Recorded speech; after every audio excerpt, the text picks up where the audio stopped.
I'm called aggressively suspicious by my incredible husband. He says that I just find everything incredibly suspicious, and so that's why I added it in there. Perfect. Wonderful. Okay. Hello, everyone. My name is Sharon. I am an empathy consultant, a keynote speaker, and a person who stutters. And so all of those things are things that, I am going to dive into today because they all sort of go back to, why I am here. So just to give you a little bit of professional background on me, of course it's on the other side of the computer. There we go. I have spoken at companies and conferences all over the world on improving communication and collaboration through engaging empathy. And I've spoken to companies in a bunch of different industries, HR, financial services, banking, obviously technology. I have a LinkedIn course.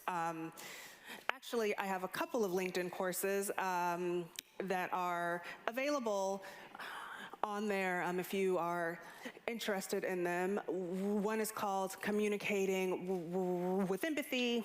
The other one is Driving Inclusion with Empathy. I have a book that's available on O'Reilly Media's library on empathy at work. And here are just a couple of the companies that I have been so incredibly privileged to work with. And just a quick note on this here.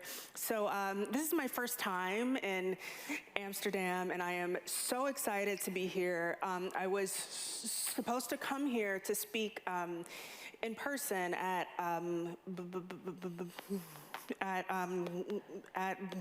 Booking.com in May of 2020.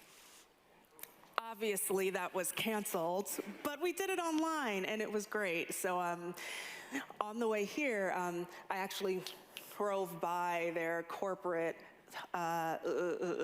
offices and was like, look, I kind of made it, a little bit.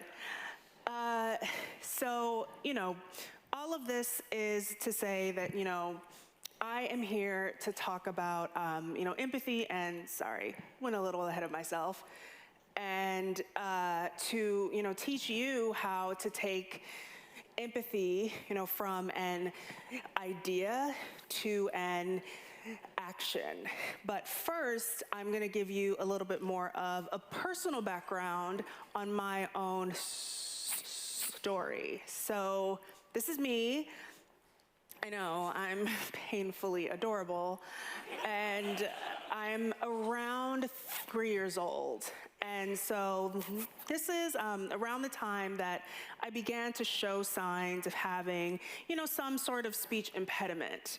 But my parents weren't, all that concerned, because a lot of kids who are around this age, stutter or have a lisp or just have some problems with developing more fluent and quote unquote normal speech functions. And the overwhelming majority of them just sort of outgrow it by the time they hit, first grade, second grade. Well, as you can tell, I'm a little older than that, so it seems like this thing's here to stay. So, I had to learn very, very early on how to sort of cope with this whole idea that, I don't sound like everybody else in my life. And so I developed these sort of communications neuroses. So I would, examine every single thing that I was about to say as I was having a conversation. And if I felt like a word that I was about to say was going to be a little bit more challenging, I was like, okay, I have to change words, right? And so I was constantly doing this. I was constantly thinking about, how I sound and how I feel, and how this was so hard for, me as a person. But unfortunately, through, all of that concern, it eventually sort of turned into I'm just not gonna talk to people, right? So I became a very active and engaged listener. I was really good at being involved in a conversation and sort of, helping to carry a conversation through saying as little words as possible.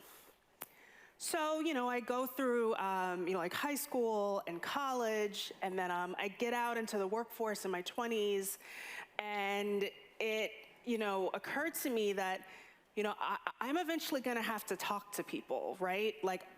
If I wanna get, a job that I like and a career that I can be at least a little bit passionate about, I'm gonna have to overcome this fear of just talking to people. And so that's when I began to pursue public speaking. And so in my mind, I thought, okay, I'm gonna give 1 or 2 talks, and then I'm gonna be cured, and I'll never be afraid to speak again. Obviously, that is not what happened. But what did happen was that, people would come up to me after these talks and say, hey, I really appreciated your message of empathy. And I thought that was really incredible, because I don't think I ever actually said that word in any of those talks I gave at the beginning. And so what was actually going on was that, I would hit up on stage and I would talk about, these things that made me feel incredibly vulnerable and incredibly insecure, and I would struggle a lot to just get, any and a lot of times every single word out. And so as a result of people, really having to work hard to pay attention to me, they were being forced to, one, think about, their own, deep-seated insecurities and, all of the things that make them feel vulnerable. And 2, to really, put all of their energy into just, trying to really understand and receive my message. And those 2 things are truly cornerstones of being sincerely empathetic. So let's get into what exactly is empathy. And so I always like to define it, because it is a little bit confusing for people, which is totally understandable. So empathy is the ability to understand and share the feelings of another person. Now, this is the dictionary definition, and I feel like it describes it perfectly fine, but the problem is that it doesn't tell you, how to be actively empathetic. And that's because empathy as a noun is an idea. It is intangible. It doesn't have meaning until you, as an individual, give it that meaning. And so, as I was developing, these kinds of talks. I was trying to think of a way that I could really, compare this sort of abstract concept to other concepts that, have the same sort of vibe, right? That like everybody, kind of understands what it is, but no one really knows how to explain it. And then it came to me. That concept is being in love. Oh. Brand new love is so incredibly exciting. You think that you can do anything as a result of being with this person. You send ridiculously long text messages. I mean, who has the time? You do if you're in love. Long text messages about how this person is literally the only human being that has ever understand you and seen you and felt you in a way that's totally different from everything else, and waxing poetic and blah, blah, blah, blah, blah. And then you do like dumb stuff like this, which, this did not age well for so many reasons, which is to say they were totally, completely head over heels in love. But then, things begin to sort of calm down, right? You guys really spend a lot of time together. You get to know each other. You have more of a sincere sort of relationship. And, all of those things in the beginning that you thought were so cute and so adorable begin to get a little bit like, why do you not ever turn on the dishwasher after it's full? Like, this is just basic. Like, why aren't you doing these things? And then, you kind of come to this place of, wow, like, this is work. This is work constantly. Like, I constantly have to choose to give this person the best of me that I can give at any given time. And that is occasionally damn near impossible. But if you are, in a relationship, you know that, you have to constantly pick this person that you picked all of those, months or years ago. And it takes a lot of work, right?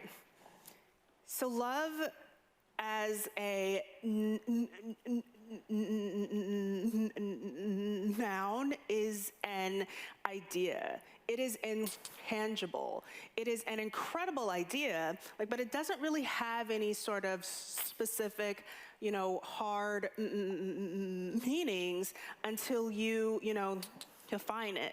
And that definition is going to be a little bit different for every single person in your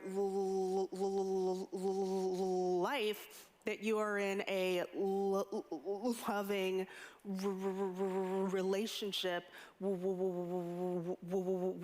with. And that's why love as a verb is a choice. And it's a choice that you are going to have to make every day. Occasionally, every moment, a lot of moments of every single day, but it's a great choice. And it is an incredibly important choice in order to keeping a relationship, positive, productive, and incredibly healthy. So if we bring this back to empathy, as a noun, it is an idea. It doesn't really, have any sort of specific behaviors attached or any, targeted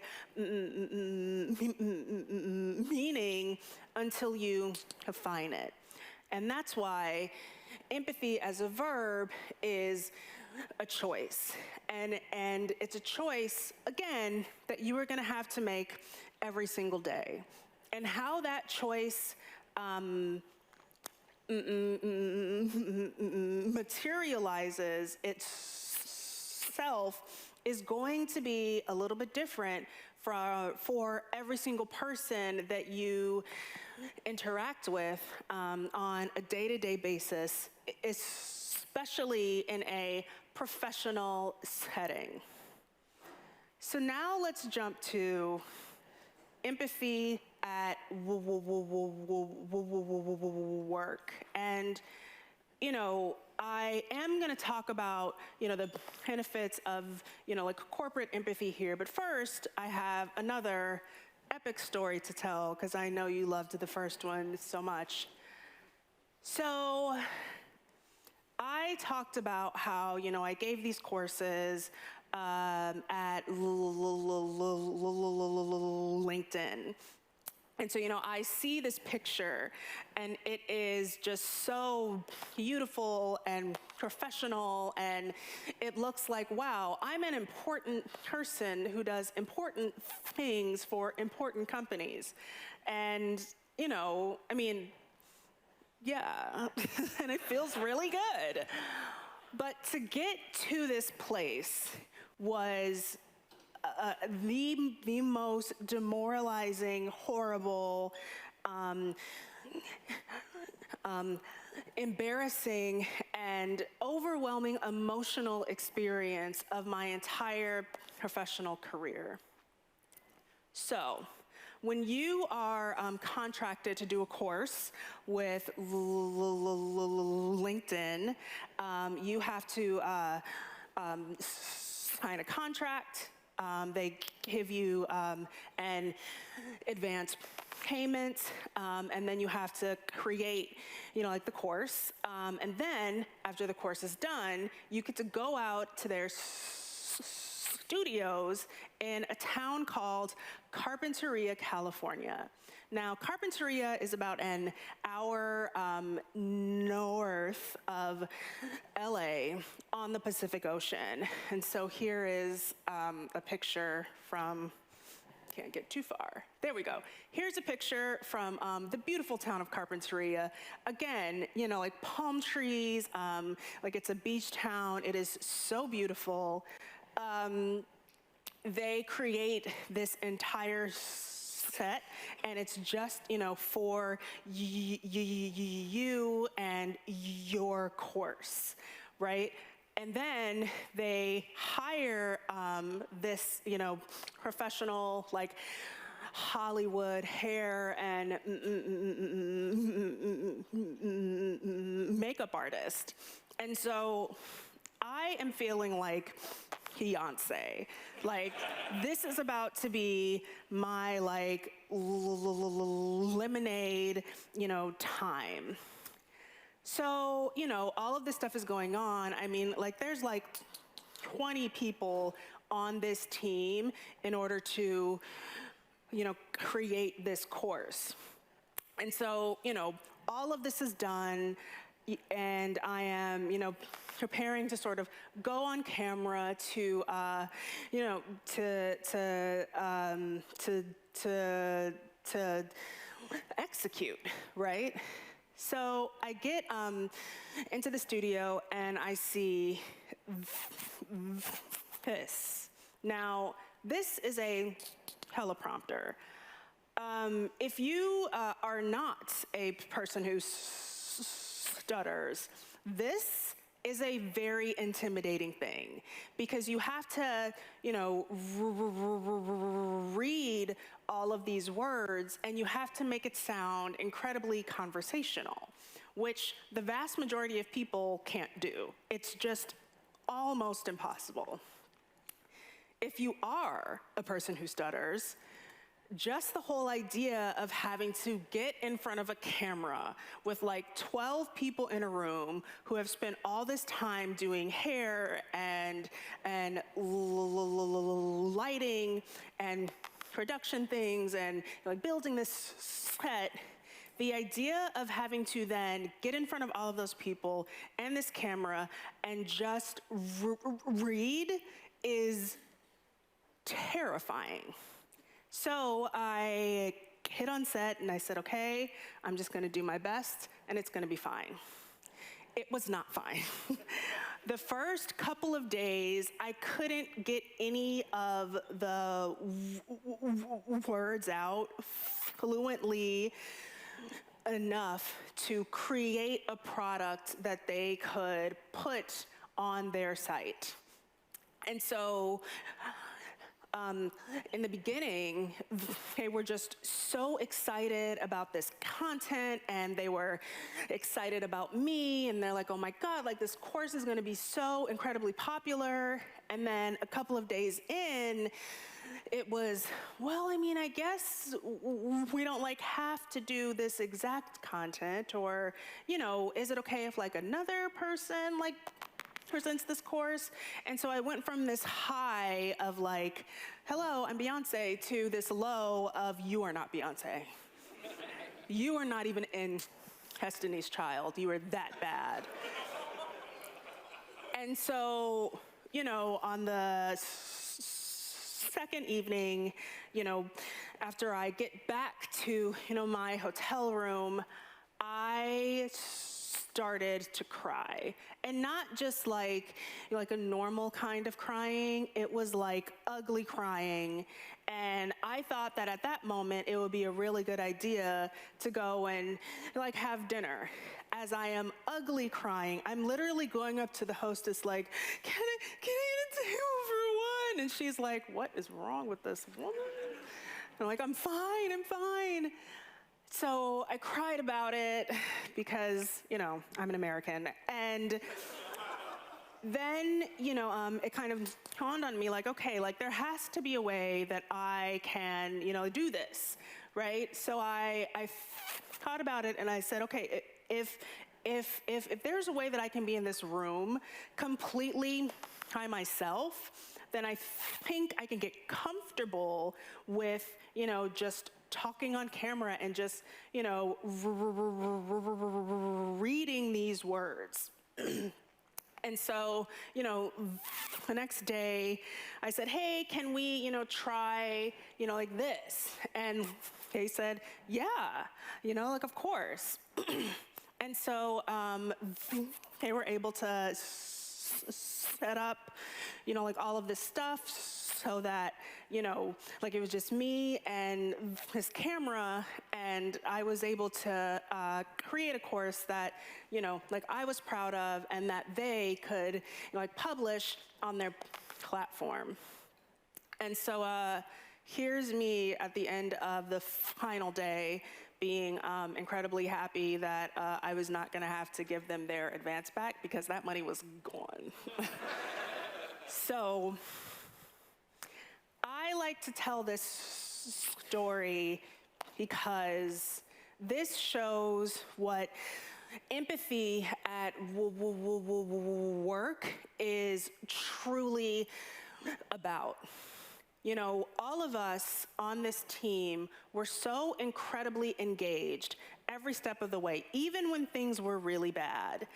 We were all, you know, trying to ideate and pivot and, hey, you know, like, let's try this, or, oh, did you have a suggestion? Oh, like, is this not comfortable? Well, how can we make you comfortable enough to really succeed?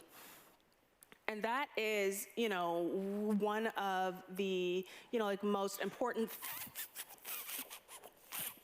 things about how, you know, empathetic companies are, you know, more successful financially.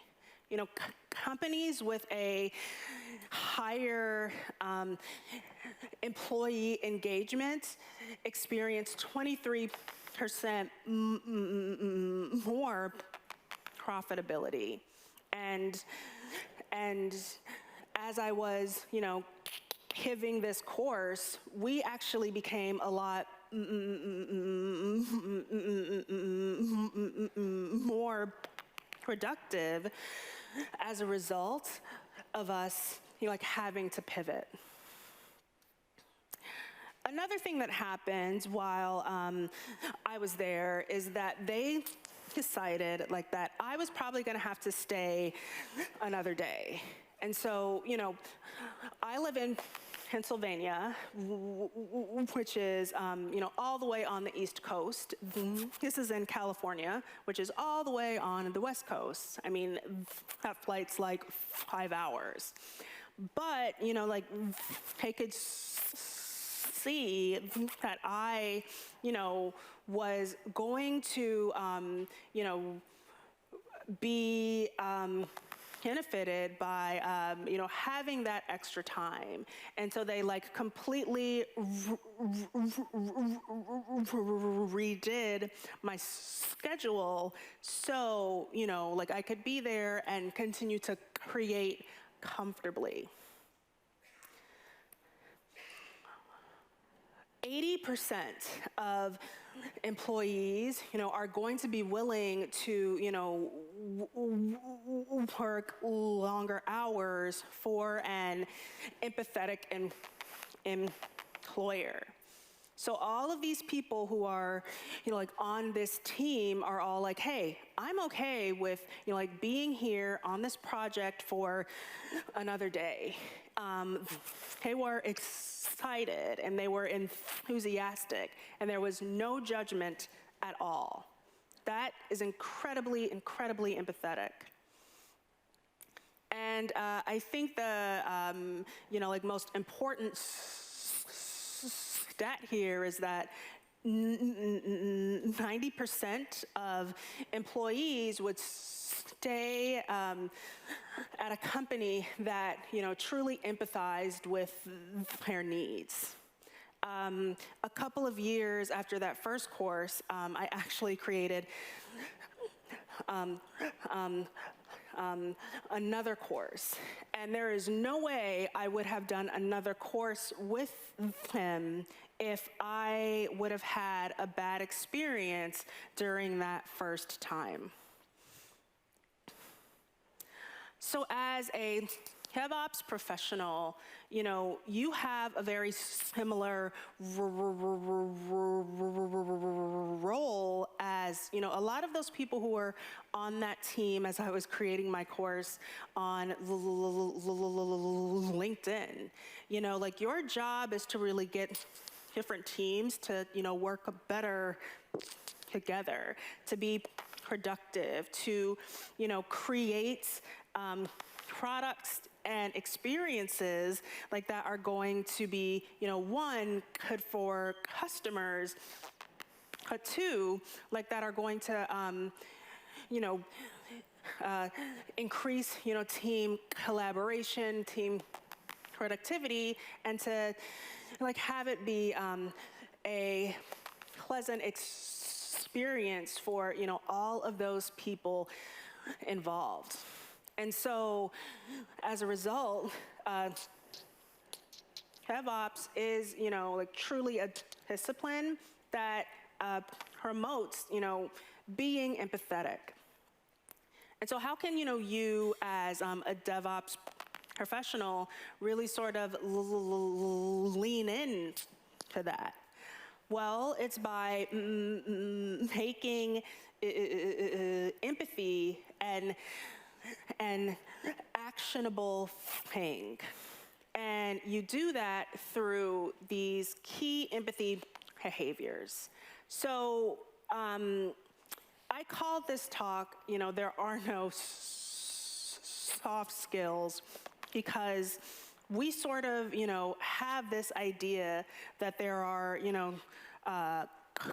quote unquote, hard skills, right? And so if there are hard skills that are more challenging, then the soft skills are kind of just not even all that important. However, all of these things that I'm about to talk about, there isn't anything soft, unimportant, or simple about these skills, about these behaviors. So, what are the key empathy behaviors? They're patience, perspective, connection. And all of the behaviors that you are going to be engaging in when you are trying to be empathetic, are going to fall into one of these three categories. So let's quickly just go over these on an incredibly high level, just so you can, take away a couple of things that you are going to be able to do today to be a little bit more empathetic. So with patience, it really is the foundation of all things empathy, right? And so how do you be actively patient? Well, you have to be present. We live in a time where we are constantly being inundated with tons of information. We have calls coming in, we have texts, we have Slacks, we have, a 24-hour news cycle, and, all of it's bad, and there's just a ton of things that we are constantly sort of consuming, even if we're not, actively trying to consume any of these things. And so in order to be, truly patient, you need to sort of shut out all of the rest of the world when you are in conversation with whoever it is that is in front of you. And so that is going to mean that you are just going to have to stop, right? Turn off your alerts. Turn your phone face down. Do everything that it's going to take to give this person in front of you all of your attention. And then if you have a difficult time, just, keeping track of the conversation, always remember the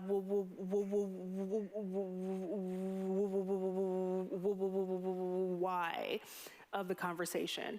It's so easy to sort of go on a tangent and to get off track.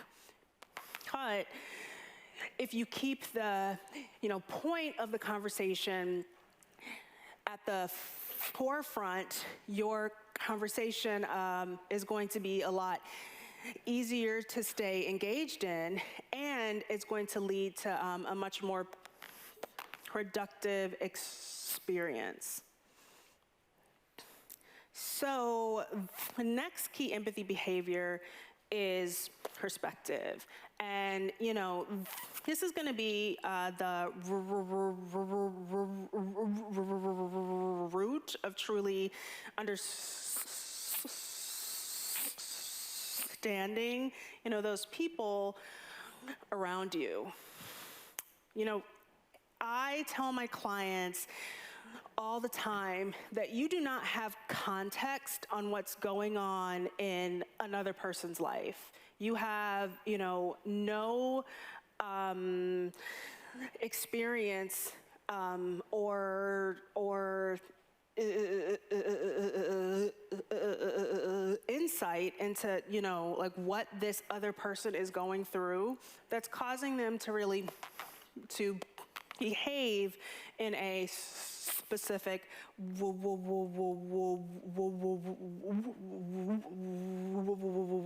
way.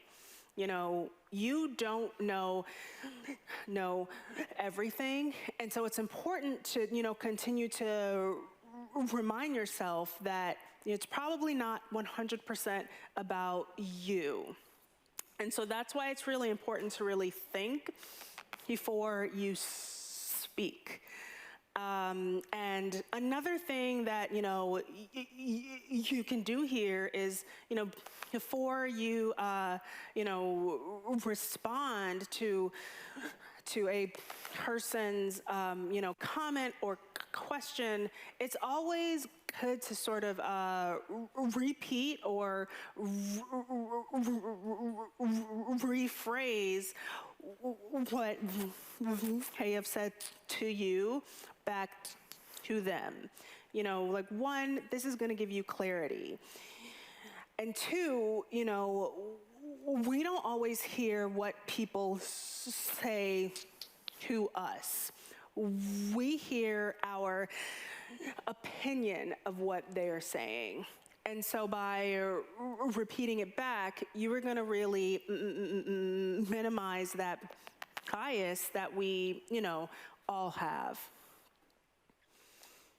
And so finally here is connection. And connection is the reason why we are communicating in the first place.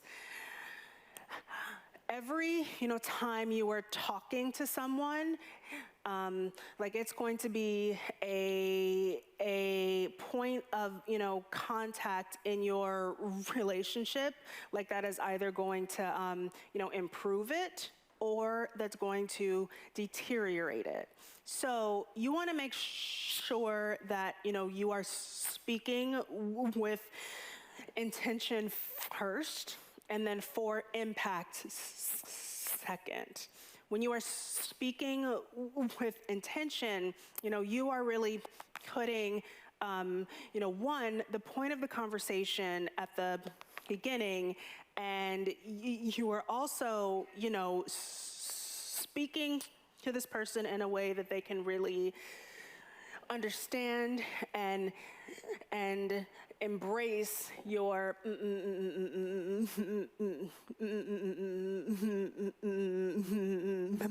message. And I like to end like these talks by saying that this is the beginning, right? Every single time you are having a conversation, you are, building on the relationship that you have with your coworkers, your spouses, your friends, whoever it is. And so if you just focus on, like being patient, if you are, constantly pursuing perspective, then you are going to continue to, connect in a very sincere way with, all of those in your orbit. That is all I have today. I think I am just under for time, thank goodness. Here is all of my contact information. I would love to talk to you and connect with you, so you can go ahead and reach out. I'm also going to be around for a bunch of the day, and so yeah, I would love to meet all of you, and thank you.